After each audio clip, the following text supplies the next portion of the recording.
We are back on Morning Line. Thanks for joining us. John Harris with the Tennessee Firearms Association is with us, taking your phone calls.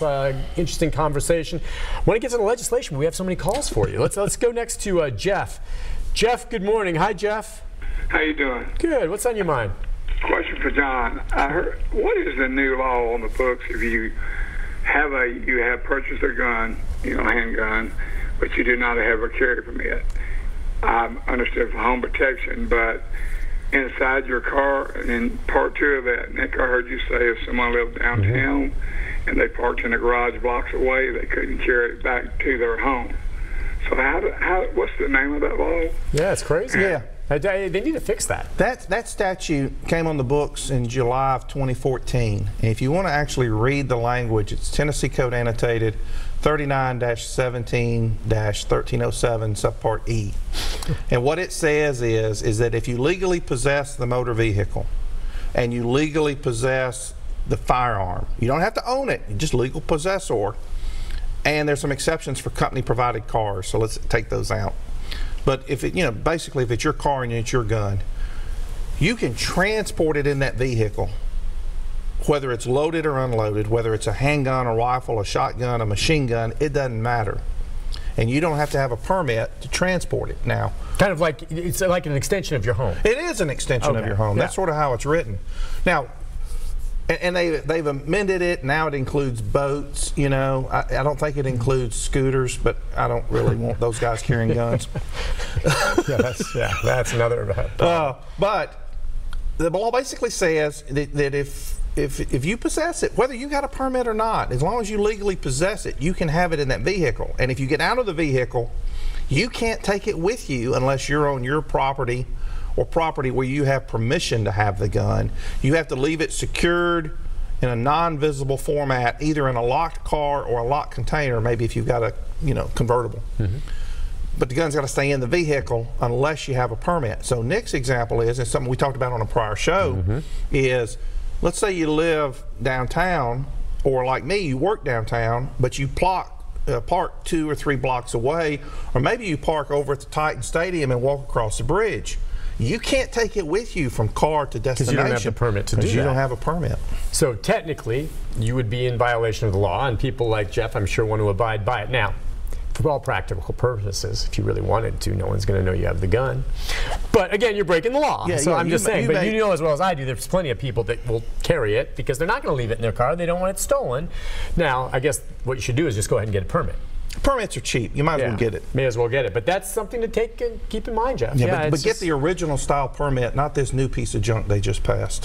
What do you mean? Just the second category of permit, the concealed only permit. Oh, okay. Get the original. Get the original. Okay. Let's go next to, I think we've got Joe. Joe, go ahead, Joe. What's on your mind, Joe? Good morning. John, you just kind of hit on it, this new law they're trying to pass, or did pass. I've been confused ever since it got started. But I wish people would quit trying to say that this is a concealed weapon permit that we have. It's a gun carrier permit. But anyway, can you address that, the new law, what they're trying to do, or what they did do with having two gun permits, basically? Sure. So Tennessee first had a carry permit law go on the books for modern purposes in May of 1994. And that law from then to the present, although it's gone through a few changes, has allowed citizens to carry the weapon either openly or concealed. The entire time it's basically required that you got to pay an application fee, that you got to have training, and that the training is basically an 8-hour course that includes classroom and range qualification. That's sort of what I call the old style. It's now called the enhanced permit, but it's a stupid name because they didn't enhance anything. It was just the original. It's the original. Okay. Yeah, it's sort of. So what did they pass then? So they passed a new law this year that to me is poorly written. It's poorly designed, and there's no need for it. So the original permit, for example, is a $100 fee, or you can get a lifetime permit for $300. and then it's good for 8 years, and then there's a $50 renewal, and you can keep renewing it like a driver's license. The new permit is concealed only. So they didn't deal with the issue of what does concealed mean. So places that have had concealed only permits like Florida and Texas would prosecute you if you swung the coat open and could see it. Or they did in some instances. So they don't define what is a concealed weapon or say that an accidental exposure is not chargeable. And then the concealed permit is still an 8-year permit, but there's no lifetime option. And it's $65 for 8 years, so it's only $35 cheaper. And it's not good in all the same places that you can use the other permit. And the renewal is not $50 like the original, it's $65. And the training is slightly different. And depending on which of the training options you take, it could either be more training or less training than what's required for the original permit. And so you have an option of which you want to seek. Yeah, but why would anybody and get the concealed only when for $35 more you don't deal with the risk of accidental exposure, and there are more places you can go and carry the gun. Either way. Yeah. And so this new permit, in the state, when they did their fiscal estimate of how many people are going to take advantage of the new concealed permit, it's less than 400 people, according to their estimate, that are going to get that permit that would not have obtained the other permit if that was the only option. So we do this for 400 estimated people statewide. It makes no sense. Yeah. Politics. All right, real quick, since we're up against it, you said 67 bills that may have addressed 67. Some issue. This last session, 17 of them became law. You said from your perspective, 3 of them were good. 3 of them are positive moves. One of them, for example, Tennessee has an excise tax on boxes of ammunition that's 10 cents a box. That tax generates about $460,000 a year. It tells you how much ammo we're buying. They repealed that tax. Okay, well, yeah, it's going to affect everybody that buys ammo, but it's only 10 cents. It's not that big a deal. But it is a positive move. I'll give them that. Oh, but they're going to lose that revenue. Yeah, they'll lose the revenue. But it's a positive move for, because you can do so much with 10 cents these days. And then the other one they did is it's sort of a technical fix. Tennessee had a series of different definitions for what's a firearm. And one of their definitions matched the federal definition, which excludes antique weapons. And an antique weapon, for most people, includes what's referred to as black powder or muzzle loaders. Is that like a musket? Yeah, it could be a musket, but a lot of people hunt with black powder weapons because there's a special season for it. Gotcha. So Tennessee didn't have the definition in the part of the definition in their statutes for most purposes that exempted muzzle loaders from being firearms. So they adopted that this year. It doesn't make a huge difference, but it at least makes state law definition of a firearm match federal law. Okay, it's consistent then. Yeah, consistency is a good thing. There's one other sort of little bill that passed that doesn't have a lot of impact. It's sort of a technical fix like that. And then we've got 14 bills like this concealed only permit. They're just bad bills. They shouldn't have been offered. They shouldn't have been run. They don't accomplish anything substantial. And some of them are just pandering, like, some of them give retired law enforcement a permit at no fee. Well, okay, that sounds good, but that means the taxpayers are picking up all the costs. And maybe that's okay, but does it do anything for the Second Amendment? No, not really. They're going to carry anyhow because they got retired officers commissions. That's right. That's exactly right. So that's pandering. A lot of it's a lot of it is just junk that has no beneficial use at all. They shouldn't even file the bills, but they did anyhow. You're a gun collector.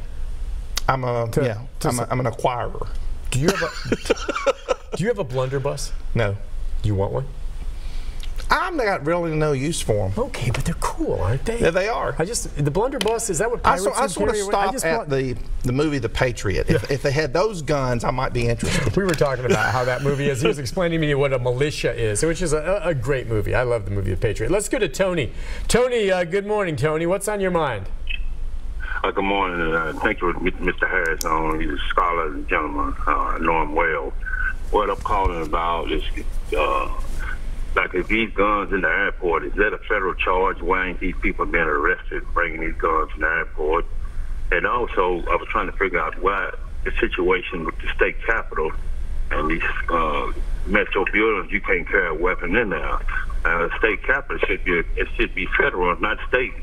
And you can't carry a gun nowhere around there, and you can't carry a gun in a lot of these metro buildings. That's why a lot of these people, like libraries and stuff, that's why a lot of these people leaving guns in cars. Okay, we only have about 3 minutes. That is true, and thank you, Tony, for calling. I know exactly who you are, and he's been a loyal Second Amendment guy, you know, as long as I've known him. Yeah, Tony's a smart guy. But there are a lot of problems because there's only a very few specific public buildings that are actually off limits by statute, and with the exception of those, all the rest of them are off limits because some bureaucrat woke up one morning and said, I'm going to make it off limits. So now, for example, we had a long number of years where the Legislative Plaza, the General Assembly, was off limits, but now you can carry there if you have a permit. But you can't carry in the Capitol because that's controlled by Lee or Haslam before him, and not the speakers of the respective houses. So you can go see your legislator, but when they leave to go up into the Capitol for session, you have to leave. You can't follow them because they don't have a place for you to leave all those guns in the Cordell Hull building. Yeah, you see, that's where you're leaving it in your car. And libraries, for example, they're not off limits by statute. Somebody made that choice. Okay. You know, you know, most public buildings aren't off limits. Now, we've got a disaster that was created by a legislator out of Gallatin where they changed slightly the definition of whether or not a particular building is off limits. And the way the definition works is it depends on what's happening inside the building at the time. Okay. So the building could be perfectly okay 5 days of the week.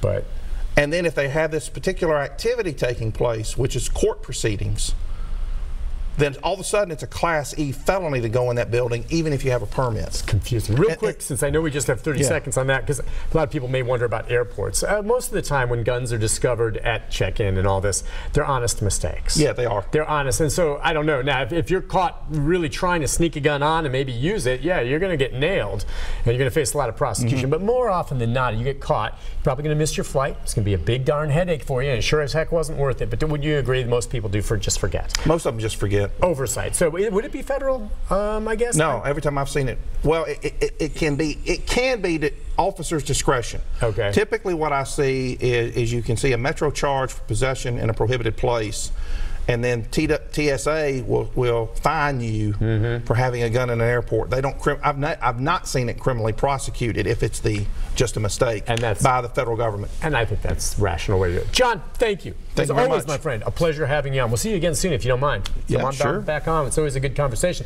Take a break. I'll be back with a programming note about tomorrow right after this. Stay with us.